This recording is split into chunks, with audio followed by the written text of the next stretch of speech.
നമസ്കാരം. ശ്രീമദ് ഭാഗവതം മൂലം പ്രഭാഷണം ഭാഗം 270 270. ഓം ഗം ഗണപതയേ നമഃ. ഓം സം സരസ്വതേ സ്വാഹ. ഓം ശ്രീ ഗുരുഭ്യോ നമഃ. ഓം ശ്രീ രംഗനാഥ ശർമ്മണേ നമഃ. നാരായണ നാരായണ നാരായണ നാരായണ നാരായണ നാരായണ നാരായണ നാരായണ നാരായണ നാരായണ നാരായണ. ഓം ശ്രീകൃഷ്ണാർപ്പണമസ്തു. ഓം ശ്രീകൃഷ്ണായ പരബ്രഹ്മണേ നമഃ. ഓം ശ്രീകൃഷ്ണായ പരമാത്മനേ നമഃ. ഹരേ രാമ രാമ രാമ ഹരേ ഹരേ, ഹരേ കൃഷ്ണ കൃഷ്ണ കൃഷ്ണ ഹരേ ഹരേ. ഓം ശ്രീ രുക്മിണി സത്യഭാമ സമേത ശ്രീ ഗോപാലകൃഷ്ണസ്വാമിനേ നമഃ. ശ്രീമദ് ഭാഗവതം തൃതീയ സ്കന്ധം അധ്യായം 21 31 ശ്ലോകം. കൃത്വാദയാച ജീവേഷു ദത്വാച അഭയമാത്മവാൻ മയ്യാത്മാനം സഹജഗത് ദ്രക്ഷ്യസ്യാത്മനി ച അഭിമാം. അതിൻ്റെ വാക്കാർത്ഥം പറയുന്നത്, പ്രാണികളിൽ കാണിച്ചിട്ടും ദയ കാണിച്ചിട്ടും അഭയം നൽകിയിട്ടും ഇന്ദ്രിയങ്ങളെ ജയിച്ചിരിക്കുന്ന അങ്ങ്. ഇന്ദ്രിയങ്ങളെ ജയിക്കുക എന്നുള്ളതാണ് ആധ്യാത്മികതയുടെ നാരായവേര്. അപ്പോൾ ദയ കാണിച്ചിട്ടും അഭയം നൽകിയിട്ടും ഇന്ദ്രിയങ്ങളെ ജയിച്ചിരിക്കുന്ന അങ്ങ് എന്നിൽ ആത്മാവിനെ, ലോകത്തോടുകൂടെയും ആത്മാവിൽ എന്നെയും കാണും. ആത്മാവിൽ ഭഗവാനെ കാണാൻ സാധിക്കണം. അപ്പോൾ ഏതൊരു ഈശ്വരനെ കാണുമ്പോഴും അത് ആത്മാവിൻ്റെ പ്രതിബിംബമാണ് എന്നുള്ള വിശ്വാസം ഉണ്ടാവണം. അല്ലാണ്ട് അയ്യപ്പൻ വേറെ സുബ്രഹ്മണ്യൻ വേറെ എന്ന് പറഞ്ഞാൽ ദ്വൈതത്തിൽ കടന്ന് നട്ടം തിരിയലാണത്. അദ്വൈതമാണ് നമ്മുടെ സബ്ജക്റ്റ്. എന്നിൽ കവിഞ്ഞൊരു ദൈവമില്ല എന്ന് പറയും. അതായത് ഈ ബ്രഹ്മം, ശരിക്കും ഭഗവാൻ എന്നുള്ളത് വാക്ക് മുമ്പ് ഉണ്ടായിരുന്നില്ല. ബ്രഹ്മസ്വരൂപൻ എന്നാണ്. ബ്രഹ്മം, അഹം ബ്രഹ്മാസ്മി, ഞാൻ ഭഗവാനെന്നല്ല പറഞ്ഞത്, ഞാൻ ബ്രഹ്മമാണെന്നാണ്. ഇത് മനസ്സിലാക്കാതെ കണ്ടാണ് നമ്മൾ കിടന്ന് ഉഴലുന്നത്. മനസ്സിലായില്ലേ? ഇനി അതിൻ്റെ ഭാവാർത്ഥം നോക്കുക. അവസാനത്തിൽ ഭഗവത് പ്രാപ്തിക്ക് കാരണമായിരിക്കുന്ന ഭഗവാനെ പ്രാപിക്കുക എന്നതായിരിക്കണം ലക്ഷ്യം. അല്ലാണ്ട് സമ്പത്ത് ഉണ്ടാക്കുക എന്നുള്ളതല്ല. അപ്പോൾ കാരണമായിരിക്കും സമ്പത്ത് തന്നെ വരും. ഭഗവാന്റെ പ്രീതി ഉണ്ടായ സമ്പത്തിന് വല്ല വിഷമമുണ്ടോ? ഇല്ല. എന്നാൽ സമ്പത്ത് വന്നുകൊണ്ട് സമ്പത്തിന് ഭഗവത് പ്രാപ്തി തരാൻ കഴിവുണ്ടോ? ഇല്ല. അപ്പോൾ കാരണമായിരിക്കുന്ന കർമാനുഷ്ഠാനക്രമത്തെയും, കർമ്മം അനുഷ്ഠിക്കുന്ന ക്രമമുണ്ട്. വൈകുന്നേരം ചെയ്യേണ്ടത് രാവിലെ ചെയ്യരുത്, രാവിലെ ചെയ്യേണ്ടത് ഉച്ചയ്ക്ക് ചെയ്യരുത്. പരമക്ഷയോ? അപ്പോൾ കർമാനുഷ്ഠാനക്രമത്തെയും അനുഷ്ഠാനക്രമത്തെയും ഉപദേശിക്കുന്നു.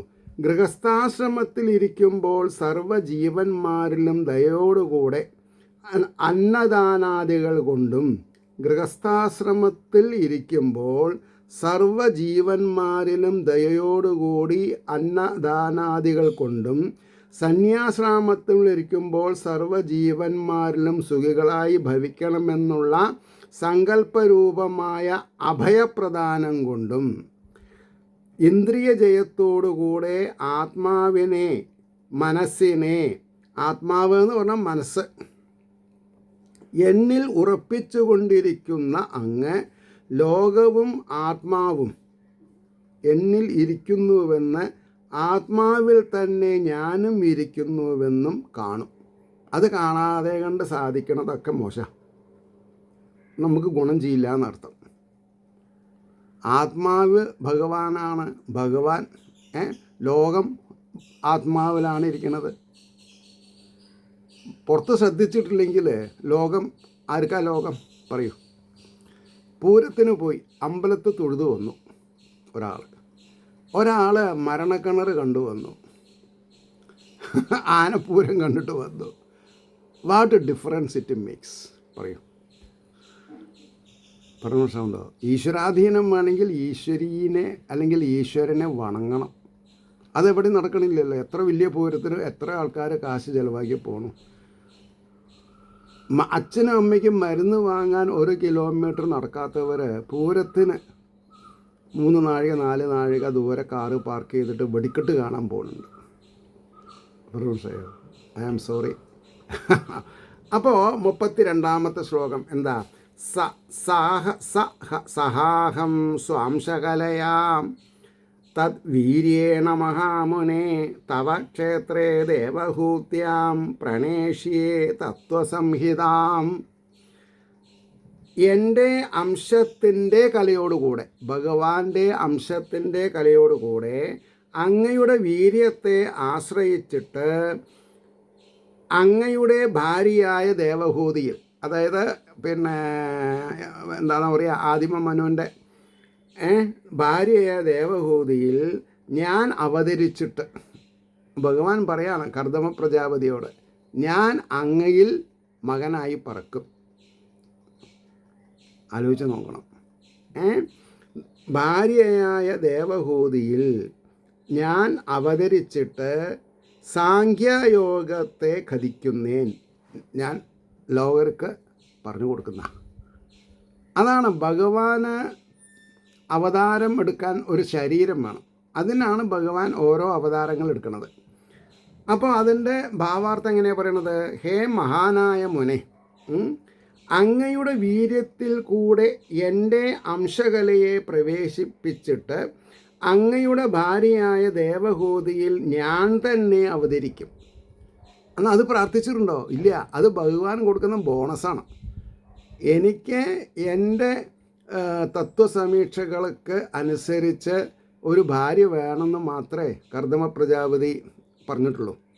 അപ്പോൾ ഇവിടെ ഞാൻ തന്നെ അങ്ങയിൽ മകനായി പറക്കും, സാഖ്യയോഗത്തെ ഞാൻ ലോകർക്ക് ഉപദേശിക്കും എന്നുള്ളത് ഒരു ബോണസ്. അപ്പോൾ പറഞ്ഞു ഞാൻ തന്നെ അവതരിക്കും. പ്രകൃതി, പുരുഷൻ, ഈശ്വരൻ. പ്രകൃതി വേറെ, ആത്മാവ് വേറെ, അല്ലേ? അപ്പോൾ എന്നീ 3 പേരുടെയും സ്വരൂപത്തെ വേർതിരിച്ച് അറിവാൻ ഉപകരിക്കുന്ന സംഹിതയെ, സാഖ്യയോഗത്തിൽ എന്താ, പ്രകൃതിയെയും പുരുഷനെയും ഈശ്വരനെയും വേർതിരിച്ച് മനസ്സിലാക്കിക്കലാണ്. ശാസ്ത്രത്തെ, ഇത് ശാസ്ത്രമാണ്, സംഹിത എന്ന് പറഞ്ഞാൽ തത്വശാസ്ത്രമാണ്. ഭക്തന്മാർക്ക് ഉപദേശിക്കുന്നേൻ. അവൻ മറ്റുള്ളവർക്ക് പറഞ്ഞില്ല, മൂർഖന്മാർക്ക് പറഞ്ഞിട്ടില്ല. ആരാ മൂർഖന്മാർ? ഭക്തിയില്ലാത്തവർ. അപ്പോൾ അടുത്തത് മൈത്രേയ ഉവാച. മൈത്രേയൻ വിതുരരോട് പറയാണ് 33ാമത്തെ ശ്ലോകം. ഏവം തം അനുഭാഷ്യാധ ഭഗവാൻ പ്രത്യഗക്ഷജ ജഗാമ ബിന്ദുസരസ സരസ്വത്യാ പരിശ്രിതാത്. അതായത് ഇന്ദ്രിയങ്ങളെ വിഷയങ്ങളിൽ നിന്ന് പ്രത്യാഹരിക്കപ്പെടുമ്പോൾ പ്രത്യക്ഷനാകുന്ന ഭഗവാൻ വിഷ്ണു. എല്ലാവരും കണ്ണടച്ചിരുന്നാൽ ഭഗവാൻ വരില്ല. കണ്ണടച്ചിരിക്കലല്ല, തപസ്സനുഷ്ഠിക്കുക എന്ന് പറഞ്ഞാൽ എന്താ? ഇന്ദ്രിയങ്ങളെ വിഷയങ്ങളിൽ നിന്ന് പ്രത്യാഹരിക്കപ്പെടുമ്പോഴാണ് ഭഗവാൻ പ്രത്യക്ഷപ്പെടുക. അത് ആർക്കൊക്കെ ഇന്ദ്രിയ വിജയമുണ്ടോ അവർക്കൊക്കെ ഭഗവാൻ പ്രത്യക്ഷപ്പെടും. ഇന്ദ്രിയ വിജയം സംഭവിക്കാത്തോടത്തോളം കാലം ഏറുകൊണ്ട പന്നീനെ മാതിരി തെക്കും വടക്കും കിഴക്കും പടിഞ്ഞാറ് നമ്മൾ അലഞ്ഞുകൊണ്ടിരിക്കും. ഈശ്വരനെ തേടി അലയണമെന്നാണ് പറയുന്നത്. ഈശ്വരന് നിങ്ങൾ തേടണ്ട, ഈശ്വരൻ നിങ്ങളുടെ ഉള്ളിലുണ്ട് എന്നുള്ളത് എന്തുകൊണ്ട് മനസ്സിലാക്കണില്ല? അതാണ് ഭാഗവതത്തിൻ്റെ ഇതിവൃത്തം. കൂടസ്ഥനായും അന്തര്യാമിയായും സർവജീവ ഗുഹാശയനായിട്ടും ബാലാഗ്ര ശതഭാഗസ്യ വിസ്തരസ്യ ഏകോ ജീവ എന്ന പ്രമാണത്തോടു കൂടി ഹൃദയത്തിൽ ആണ് ഭഗവാൻ ഇരിക്കുന്നത്. അപ്പോൾ പ്രത്യക്ഷനാകുന്ന ഭഗവാൻ വിഷ്ണു ഇപ്രകാരം അവനോട് പറഞ്ഞിട്ട് സരസ്വതിയാൽ ചുറ്റപ്പെട്ടതായ എന്ന് പറഞ്ഞാൽ സരസ്വതി നദിയാൽ ചുറ്റപ്പെട്ടതായ ബിന്ദു സരസിൽ നിന്ന് ഗമിച്ചു. മനസ്സിലായില്ലേ? അപ്പോൾ ഈ ബിന്ദു സരസ് എന്ന് പറഞ്ഞത് തന്നെ കർദമ പ്രജാപതിയെ കണ്ട് ആനന്ദക്കണ്ണീർ ഭഗവാൻ വന്നു എന്നാണ്. അതാണ് ബിന്ദു സരസ് എന്നും പറയുന്നത്. അപ്പോൾ മൈത്രേയൻ പറഞ്ഞു, എന്താ പറഞ്ഞത്? ഇന്ദ്രിയങ്ങളെ അതാത് വിഷയങ്ങളിൽ നിന്ന് പിൻവലിച്ച ശേഷം മനസ്സിൻ്റെ ചാഞ്ചല്യത്തെയും അടക്കി ധ്യാനിക്കുമ്പോൾ അന്ധക്കരണത്തിൽ, എന്താ ഈ അന്ധക്കരണം? അവരവരുടെ മനസ്സ്, ബുദ്ധി, അഹങ്കാരം, ചിത്തം, ഈ നാലും കൂടിയിട്ടുള്ളതാണ്. അപ്പോൾ അടക്കി ധ്യാനിക്കുമ്പോൾ അന്ധക്കരണത്തിൽ പ്രത്യക്ഷനായി ഭവിക്കുന്ന പരമാത്മസ്വരൂപനായ ഭഗവാൻ ശ്രീനാരായണൻ ആ കർദമ പ്രജാപതിയോട് മേൽ വിവരിച്ച വിധം അരുളി ചെയ്തിട്ട് സരസ്വതി നദിയാൽ ചുറ്റപ്പെട്ടിരിക്കുന്ന ബിന്ദു സരസിൻ്റെ സമീപത്തുള്ളതായ ആ കർദമൻ്റെ ആശ്രമത്തിൽ നിന്ന് മറഞ്ഞു എന്ന് പറഞ്ഞാൽ അപ്രത്യക്ഷനായി. 34-ാമത്തെ ശ്ലോകം. നിരീക്ഷതസ്തസ്യ യയാവശേഷസിദ്ധേശ്വരാഭിഷ്ടുതസിദ്ധമാർഗഃ ആകർണയൻ പത്രരഥേന്ദ്രപക്ഷേ ഉച്ചാരിതം സ്തോമമുദീർണസാമ. എന്താ അത്? സകല സിദ്ധേശ്വരന്മാരാൽ സ്തുതിക്കപ്പെടുന്നവനും, കാശിന് വേണ്ടിയിട്ടും വീടിന് വേണ്ടിയിട്ടും പരീക്ഷ പാസ്സാവാനും നാരായണം ജപിക്കുന്നവരല്ല ഭഗവാൻ ആവശ്യം. ഭഗവാന്റെ പറഞ്ഞാൽ തീരാത്ത വീരഗാഥകളെ പാടി ആനന്ദിക്കുന്നവരിലാണ് ഭഗവാന്റെ ശ്രദ്ധ മുഴുവൻ. അപ്പോൾ അതാണ് അശേഷസിദ്ധേശ്വരാഭിഷ്ടുത സിദ്ധമാർഗഃ എന്നാ പറഞ്ഞത്. എങ്ങനെ? സകല സിദ്ധേശ്വരന്മാരാൽ സ്തുതിക്കപ്പെടുന്നവനും സിദ്ധന്മാരാൽ അന്വേഷിക്കപ്പെടുന്നവനുമായ ഭഗവാൻ. അന്വേഷിച്ചാൽ കണ്ടെത്തതായിട്ടൊന്നുമില്ല, അന്വേഷിക്കുക. അപ്പോൾ അതിനൊക്കെ കാര്യങ്ങൾ വരും, കാര്യസാധ്യത വരും. അപ്പോൾ ഗരുഡൻ്റെ ചിറകുകളാൽ ഉച്ചരിക്കപ്പെടുന്ന ഏറ്റവും വ്യക്തമായ സാമങ്ങളോടുകൂടിയ ഭഗവാന്റെ വാഹനമായ ഗരുഡൻ്റെ ചിറകുകളിൽ നിന്ന് പുറപ്പെടുന്നത് സാമഗാനാണെന്നാണ്. അതാണ് കുറേയായിട്ട് ചിറകടിച്ചാൽ പിന്നെ സസ്റ്റൈനബിലിറ്റി. ചിറക് അടിക്കാണ്ട് ഇങ്ങനെ പരന്നിങ്ങനെ പോവും, ഗ്ലൈഡ് ചെയ്യും ഗരുഡൻ. അതേമാതിരി സാമവേദത്തിലെ ഉച്ചാരണങ്ങൾ സസ്റ്റെയിൻ ചെയ്യും.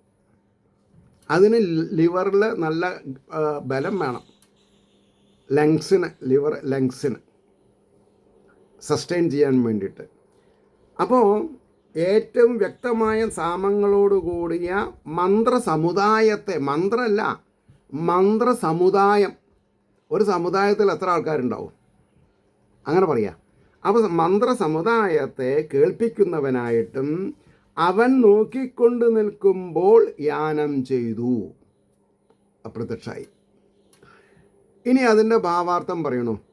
ഭക്തിയോടുകൂടെ കർദമൻ നോക്കി നിൽക്കെ സകല സിദ്ധന്മാരാൽ ഭക്തിപൂർവം സ്തുതിക്കപ്പെടുന്നവനും അന്വേഷിക്കപ്പെടുന്നവനുമായ ഭഗവാൻ പക്ഷിരാജനായ ഗരുഡൻ്റെ പക്ഷങ്ങളിൽ നിന്നുദ്ഭവിക്കുന്ന ബൃഹദ്രഥന്ധരങ്ങൾ എന്ന് പറയപ്പെടുന്ന സാമങ്ങൾ അടങ്ങിയിരിക്കുന്ന സാമവേദാധാരമായ ഋക് സമുദായത്തെ കേൾപ്പിച്ചുകൊണ്ട് മറഞ്ഞു. ഗരുഡൻ്റെ ചിറകുകൾ അടിക്കുമ്പോഴുണ്ടാകുന്ന ശബ്ദം ബൃഹദ്രഥന്ധരങ്ങൾ എന്ന് പറയപ്പെടുന്ന സാമവേദ മന്ത്രങ്ങളാണെന്ന് ശ്രുതിയിൽ കാണപ്പെടുന്നതിനെ ഇവിടെ സൂചിപ്പിച്ചിരിക്കുന്നു. അതുകൊണ്ട് ഗരുഡ ദർശനം വിഷ്ണു ദർശനം എന്ന പോലെ ഭക്തജനം കരുതുന്നത്. എപ്പൊക്കെ സുദർശനം എന്ന് പറഞ്ഞു വിഷ്ണുവിനെ കണ്ട പോലെ. കാരണം രണ്ടാമതൊരു വിഷ്ണു പോലെ ആണ് സുദർശനമെന്ന് മത്സ്യപുരാണം പറയണം. വായിച്ചാലല്ലേ ഇതൊക്കെ കിട്ടുള്ളൂ. അതേപോലെയാണ് ഇപ്പോൾ ഇവിടെ ഗരുഡ ദർശനം വിഷ്ണു ദർശനം എന്ന പോലെ ഭക്തജനം കരുതുന്നത്. 35-ാമത്തെ ശ്ലോകം. അതായത് ഇതിൽ എത്ര ശ്ലോകം ഉണ്ടെന്നാണ് ഞാൻ നോക്കണത് കേട്ടോ, അല്ലാണ്ട് സമയം പോകാൻ വേണ്ടിയിട്ടല്ല. അതായത് ഇതിൽ 56 ശ്ലോകങ്ങളുണ്ട്. ഇപ്പം നമ്മൾ എവിടെ എത്തിയിട്ടുള്ളൂ? 35. അപ്പോൾ 21 ശ്ലോകമാണ്, 45, 55, 56. അധ സംപ്രസ്ഥിതേ ശുക്ലേ കർദമോ ഭഗവാൻ ഋഷി ആസ്തേ സ്മ ബിന്ദുസരസി തം കാലം പ്രതിപാലയൻ. ഇതാണ് ശ്ലോകം. പരിശുദ്ധനായ ഭഗവാൻ പുറപ്പെട്ടു പോയപ്പോൾ, തിരോധാനം ചെയ്തപ്പോൾ, ജ്ഞാനാദിപൂർണനായ കർദമ ഋഷി, കർദമൻ ആരാ? ജ്ഞാനാദിപൂർണൻ, ജ്ഞാനം, ഭക്തിജ്ഞാന വൈരാഗ്യമുള്ള ആളെന്നർത്ഥം. അനന്തരം ആ കാലത്തെ പ്രതീക്ഷിച്ചുകൊണ്ട്, ഏത് കാലത്തെ? ഭഗവാൻ എന്ന് എനിക്ക് മകനായിട്ട് പിറക്കും. പക്ഷെ ഇവിടെ ഭഗവാൻ തന്നെ പറഞ്ഞിട്ടുണ്ട്, നിൻ്റെ തപസ് അനുഷ്ഠിച്ച് ആ തപസ്സിന് നിൻ്റെ വാമഭാഗം വേണ്ട ഒത്താശകളൊക്കെ ചെയ്ത് തന്ന് ഒരു ദിവസം അങ്ങയ്ക്ക് അവളോട് ചെയ്തത് ദുഷ്കൃതമായി തീർന്നുവോ എന്നൊരു ശങ്ക വരും. കാരണം തരുണിയായിരുന്ന ഭാര്യ, താരുണ്യവതിയായിരുന്ന ഭാര്യ ഇപ്പോൾ ഏറെക്കുറെ ചടച്ച് മെലിഞ്ഞ് എല്ലും കോലായിരുന്നു ഇദ്ദേഹത്തിനെ സേവ ചെയ്തിട്ട്. അപ്പോഴാണ് അദ്ദേഹത്തിൻ്റെ തപസ്സിൻ്റെ വൈഭവം കൊണ്ട് ഒരു തടാകത്തിൽ കുളിക്കാൻ പറയണു, താരുണ്യവതിയായിട്ട് വരണു, അദ്ദേഹവും താരുണ്യവാനാവണു. അങ്ങനെ 9 പെൺമക്കളെ അദ്ദേഹം പ്രസവിക്കുന്നുണ്ട്. ആ 9 മക്കളെയും ബ്രഹ്മാവിൻ്റെ മക്കളായിട്ടുള്ള മരീചി മുതലായിട്ടുള്ള ആൾക്കാർ വിവാഹം കഴിക്കുന്നുണ്ട്. അത് കഴിഞ്ഞിട്ടാണ് ഒരു കുട്ടി ഉണ്ടാവുന്നത്, ആൺകുട്ടി. അതാണ് ആര്? ഈ പ്രകൃതിയും പുരുഷനും ഈശ്വരനും കൂടിയിട്ടുള്ള വ്യത്യാസം എന്താണെന്ന് പറയുന്ന സാഖ്യയോഗത്തിൻ്റെ പ്രതിനിധി. അപ്പോൾ അദ്ദേഹം വ്രതശുദ്ധിയോടുകൂടി ഭഗവാന്റെ അവതാരത്തിനെ ശ്രദ്ധിച്ചുകൊണ്ടിരുന്നു. ഇനി അതിൻ്റെ ഭാവാർത്ഥം പറയാം.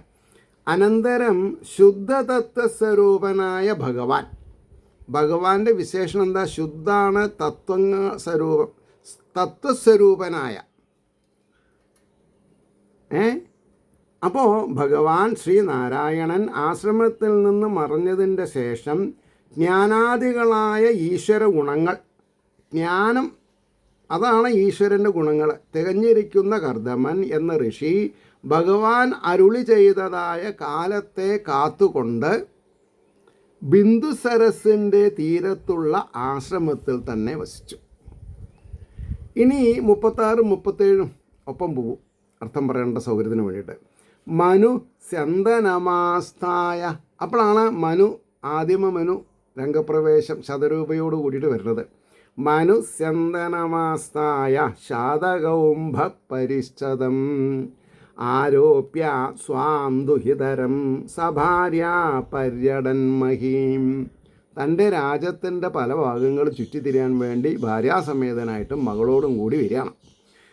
തസ്മിൻ സുധ ന്വന്നഹനി ഭഗവാന്യത് സമാദിശത് ഉപായാദാശ്രമപദം മുനേ ശാന്തവ്രതസ്യതത്. മുനി എന്താ ചെയ്യണത്? ശാന്തവ്രതം, ശാന്തമായിട്ടാണ് വ്രതങ്ങൾ, ഭീകരമായിട്ടല്ല, ബീഭത്സമായിട്ടല്ല. അതിൻ്റെ 4 പേരുടെയും കൂടിയിട്ട് അർത്ഥം ഇനി പറഞ്ഞത് 2 ശ്ലോകത്തിൻ്റെ എന്താ? സ്വർണമയങ്ങളായ അലങ്കാരങ്ങളോടുകൂടി രഥത്തെ അധിവസിച്ചിട്ട്, രഥത്തിലിരുന്നു കൊണ്ട് സ്വപുത്രിയെ കയറ്റി വെച്ചിട്ട് ഭൂമിയെ സഞ്ചരിക്കുന്ന ഭാര്യാസഹിതനായ മനു, ഹേ വിതുര, ഭഗവാൻ യാതൊന്നു പറഞ്ഞുവോ ആ ദിവസത്തിൽ, 3-ാം ദിവസം എന്നർത്ഥം, 3-ാം ദിവസത്തിൽ വ്രതത്തിൽ നിന്ന് മടങ്ങി സമസ്വഭാവനായിരിക്കുന്ന ശമം സ്വഭാവനായിരിക്കുന്ന മുനിയുടെ ആ ആശ്രമസ്ഥാനത്തെ പ്രാപിച്ചു ആദിമ മനു. അതിൻ്റെ ഭാവാർത്ഥം കേൾക്കുക. ഹേ വിതുര, സ്വർണമയങ്ങളായ അലങ്കാരങ്ങളാൽ അധികം ശോഭിക്കുന്ന തേരിൽ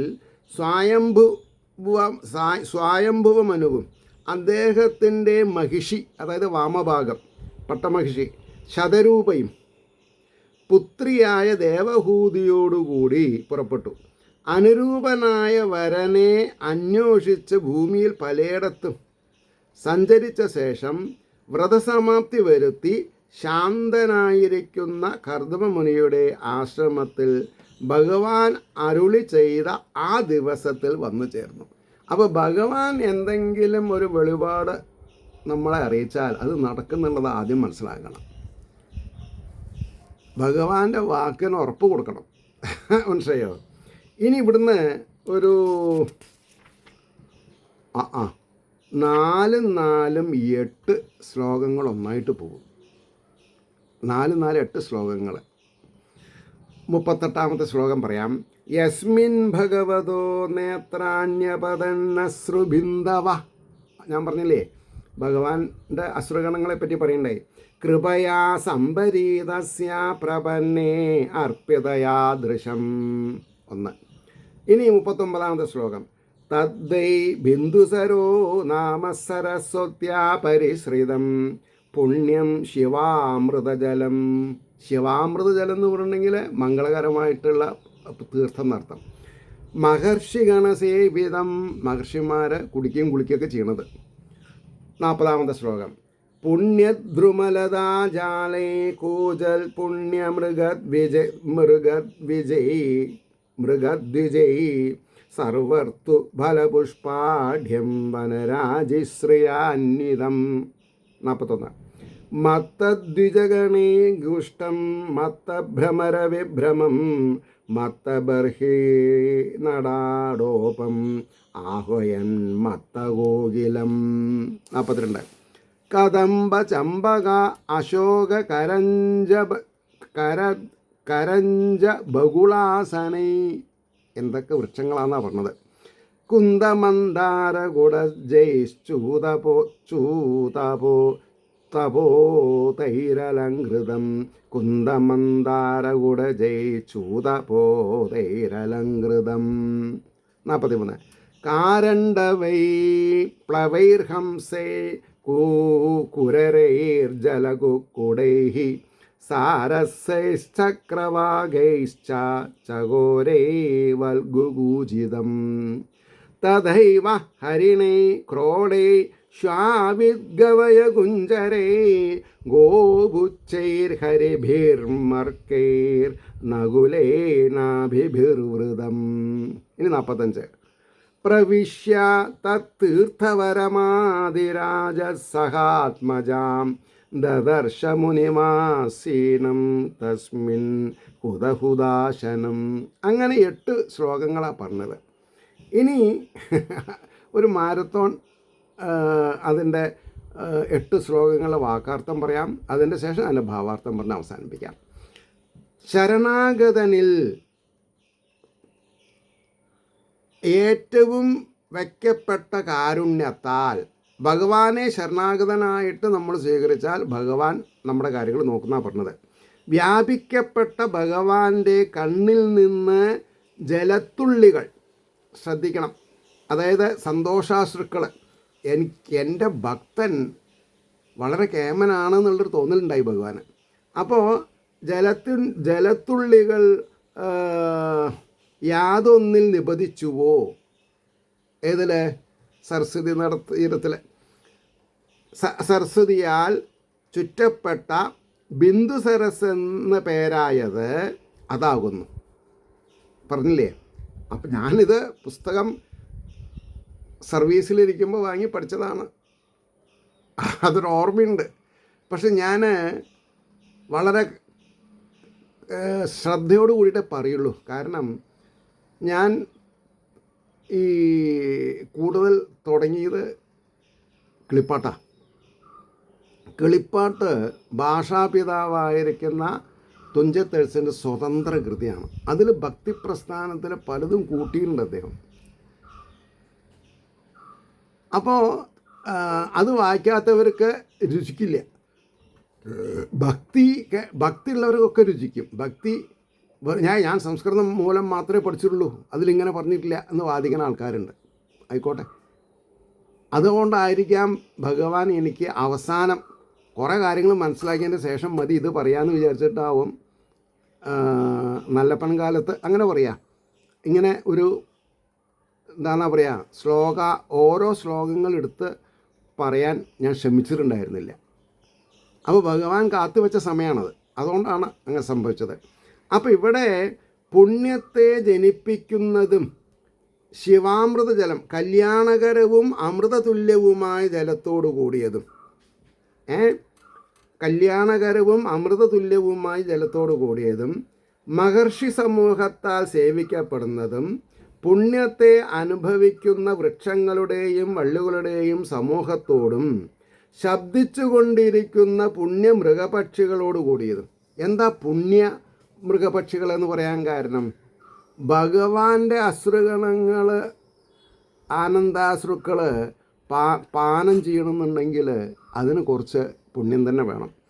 അപ്പോൾ പറഞ്ഞു, സകല ഋതുക്കളിലുണ്ടാകുന്ന ഫലങ്ങളോടും പുഷ്പങ്ങളോടു കൂടിയതും നിരയായി നിൽക്കുന്ന കാടുകളുടെ ശോഭന നിറഞ്ഞതും മതിച്ചിരിക്കുന്ന പക്ഷി സമൂഹങ്ങളാൽ ശബ്ദിക്കപ്പെടുന്നതും മതിച്ചിരിക്കുന്ന വണ്ടുകളുടെ ലീലയോടുകൂടിയതും മതിച്ചിരിക്കുന്ന മയിലുകളാകുന്ന നടന്മാരുടെ, മയിലുകളെ നൃത്തമാടും അല്ലേ, അതന്നെ നടന്ന് പറഞ്ഞത്, നർത്തനത്തോടു കൂടിയതും അന്യോന്യം വിളിക്കുന്ന മതിച്ച കുയിലുകളോട് കൂടിയതും കദംബ അതായത്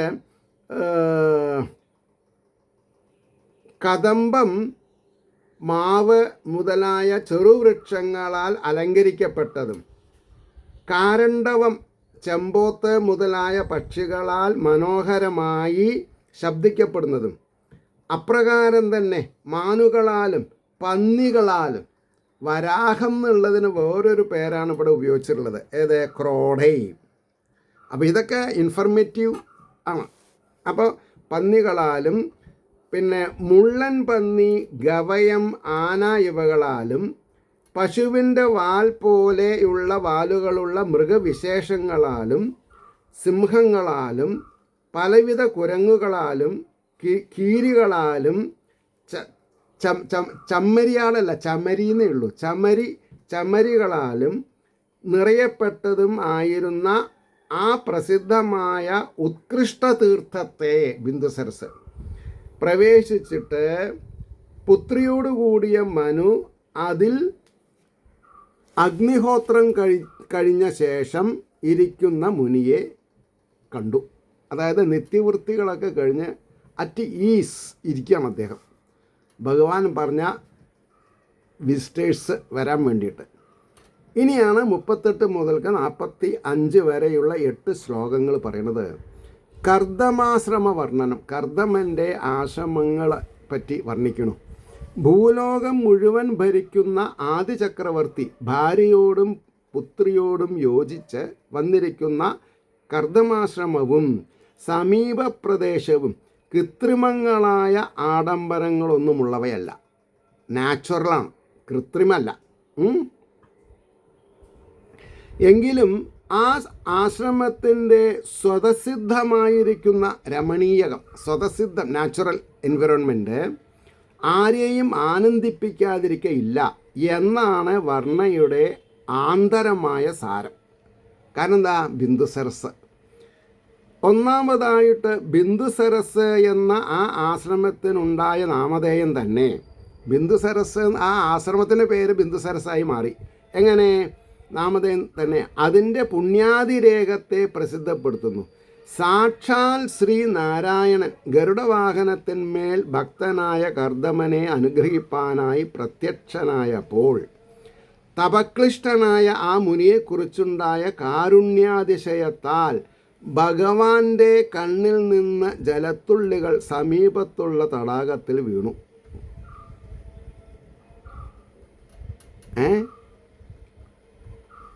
അതിനെയാണ് ബിന്ദുസരസെന്ന് പറയുന്നത്. ആ തടാകം ഒന്ന് തന്നെ ഈ സ്ഥലത്തിൻ്റെ ലോകാതിശയായിതയെ നിലനിർത്തുവാൻ മതിയായിരിക്കുന്നു. ലോകപാവനിയായ സരസ്വതി നദി ആ സ്ഥലത്തിൽ കൂടെ വളഞ്ഞൊഴുകുന്നു. ആ നദിയിലെ ജലം സ്പർശിക്കുകയും പാനം ചെയ്യുകയും ചെയ്യുന്നവർക്ക് പുണ്യത്തെ വർദ്ധിപ്പിക്കുന്നതും ആനന്ദത്തെ അനുഭവപ്പെടുത്തുന്നതിനും, ആനന്ദം ആനന്ദം എന്ന് വായോണ്ട് പറഞ്ഞാൽ മതിയോ? പോരാ, അനുഭവപൂർണമാവണം. അനുഭവപ്പെടുത്തുന്നതിനും മതിയായ വിധത്തിൽ തെളിഞ്ഞും അമൃതപ്രായമായും ഇരിക്കുന്നു. അനേകം മഹർഷിമാർ സ്നാനാദികൾ ചെയ്യുന്നതും അതിലാകുന്നു. അതിൻ്റെ തീരത്തുള്ള വൃക്ഷലതാസമൂഹങ്ങൾ പ്രാണികളെ സകല സന്താപങ്ങളിൽ നിന്നും രക്ഷിക്കാൻ പ്രാപ്തിയുള്ളതാണെന്നാണ് പറഞ്ഞത്. അതായത് പര്യാപ്തങ്ങളായ തീരത്തുള്ള വൃക്ഷലതാ സമൂഹങ്ങൾ പ്രാണികളെ സകല സന്താപങ്ങളിൽ നിന്നും രക്ഷിക്കുവാൻ പര്യാപ്തങ്ങളായ ഫലപുഷ്പ സമൃദ്ധിയുള്ളവയാകയാൽ പുണ്യത്തിൻ്റെ സ്വരൂപങ്ങൾ തന്നെ, നത്തിങ് എൽസ്, പുണ്യം തന്നെയാണത്. ആ നദീതീരത്തിൽ ആ പരിശുദ്ധ ജലം പാനം ചെയ്തും ആ വനത്തിൽ വസിച്ചും കൊണ്ടിരിക്കുവാനുള്ള പുണ്യജന്മം സിദ്ധിച്ചിരിക്കുന്ന മൃഗപക്ഷികൾ നിരന്തരം ശബ്ദിച്ചു കൊണ്ടിരിക്കുന്നു. ഭഗവാനെ കീർത്തിക്കാമെന്നാണ് അതിൻ്റെ താല്പര്യം. എല്ലാ ഋതുക്കളിലും ഉണ്ടാകുന്ന ഫലങ്ങളും പുഷ്പങ്ങളും ഈ വനത്തിൽ എപ്പോഴും പൂർണ്ണമായുണ്ട്. അല്ലെങ്കിൽ 2 മാസം കൂടുന്ന ഋതുക്കളിൽ ഉണ്ടാകുന്നത് 6 ഋതുക്കൾ 2 മാസം. അപ്പോൾ 12 മാസവും എല്ലാ പുഷ്പങ്ങളും ഫലങ്ങളും അതിൽ ഉണ്ടാവും. തഴച്ചും അന്യോന്യം ചേർന്നും സൂര്യരശ്മിയുടെ അസഹ്യതയെ തടുത്തുകൊണ്ട്, ഈ മരങ്ങൾ ജാസ്തി ഉണ്ടായാൽ തണലാണ് ഉണ്ടാവുക, അപ്പോൾ സൂര്യൻ്റെ താപം ഏൽക്കില്ല. അപ്പോൾ പറഞ്ഞു അസഹ്യതയെ, സൂര്യരശ്മിയുടെ അസഹ്യതയെ തടുത്തുകൊണ്ട് പ്രാണി സംരക്ഷണം ചെയ്യുന്ന വനനിരയുടെ കാന്തിയോട്. അപ്പോൾ ഈ ആനകളൊക്കെ നാട്ടിലേക്ക് വരാൻ കാരണം എന്താ? കാട്ടിലുള്ള മരങ്ങൾ നമ്മുടെ മമത കൊണ്ട് നമ്മൾ നശിപ്പിക്കണം. അപ്പോൾ പിന്നെ അവർ നാട്ടിലേക്ക് ഇറങ്ങാതെ ഇരിക്കുമോ? അപ്പോൾ വനനിരയുടെ കാന്തിയോട് ചേർന്നിരിക്കുന്നു ഹിതങ്ങളായ ഫലങ്ങളും, കയ്പില്ലാത്തത് എന്നർത്ഥം, ഹിതങ്ങൾ ആവശ്യമുള്ളത്, തളിരുകളും തിന്ന് മതിച്ച് സന്തോഷിക്കുന്ന പക്ഷിസംഘം അവയുടെ ആനന്ദത്തെ ശബ്ദരൂപേണ ആ വനത്തിൽ മുഴുവനും നിറയ്ക്കുന്നു. ഭഗവാനെ സ്തുതിക്കുന്ന വാക്കുകളെ പോലെ എന്ന് പറഞ്ഞു. എന്നിട്ടോ പൂന്തേനുണ്ട് മുരണ്ട് പറക്കുന്ന വണ്ടിനങ്ങളുടെ ശരീരകാന്തിയും ശബ്ദമാധുര്യവും ഉല്ലസിക്കുന്നു. മതിച്ചു സഞ്ചരിക്കുന്ന മയിലുകൾ അവിടവിടെ സംഘം ചേർന്ന് നടന്മാരെന്ന പോലെ നർത്തനം ചെയ്യുന്നു. മാവിൻ തളിരുകൾ തിന്ന കണ്ഠശുദ്ധിയോടുകൂടിയ കുയിലുകൾ അവയുടെ മധുര കൂജനങ്ങൾ വഴിയിൽ കൂടെ പോകുന്നവരെ ക്ഷണിച്ചു വരുത്തുന്നു. കദംബം, ചെമ്പകം, അശോകം, കരജം, ബകുളം, വേങ്ങ, മുല്ല, മന്ദാരം, കുടകപ്പാല, മാവ് എന്നീ വൃക്ഷങ്ങളും ലതകളും ആ പ്രദേശത്തെ അലങ്കരിക്കുന്നു. കാരണ്ടം, പ്ലവം, ഹംസം, കുരരം, കുളക്കോഴി, കാട്ടുകോഴി, സാരസം, ചക്രവാകം, ചെമ്പോത്ത് ഈ വക പക്ഷികൾ അവയുടെ നിസർഗമധുരങ്ങളായ ശബ്ദങ്ങളെ കൊണ്ട് ആ പ്രദേശത്തെ ആനന്ദസ്ഥാനമാക്കി തീർത്തിരിക്കുന്നു. ആനന്ദസ്ഥാനം. മാന്, പന്നി, മുള്ളൻപന്നി, ഗവയം, ആന, പശുവിൻ്റെ വാലുപോലെ നീണ്ട വാലുകളുള്ളവയും സിംഹങ്ങളെപ്പോലെ പരാക്രമമുള്ളവയും ആയ ഓരോ മാതിരി കുരങ്ങുകൾ, കീരികൾ, കസ്തൂരി മൃഗങ്ങൾ, മാനിൻ്റെ ഒരു വകതരം എന്നിവയെ ഏതു ഭാഗത്തും കാണാം. ഇപ്രകാരം പ്രകൃതിരമണീയമായ ആ പുണ്യസ്ഥലത്തെ ആദിരാജാവായ സ്വയംഭൂമനു ഭാര്യയായ ശതരൂപയോടും പുത്രിയായ ദേവഹൂതിയോടും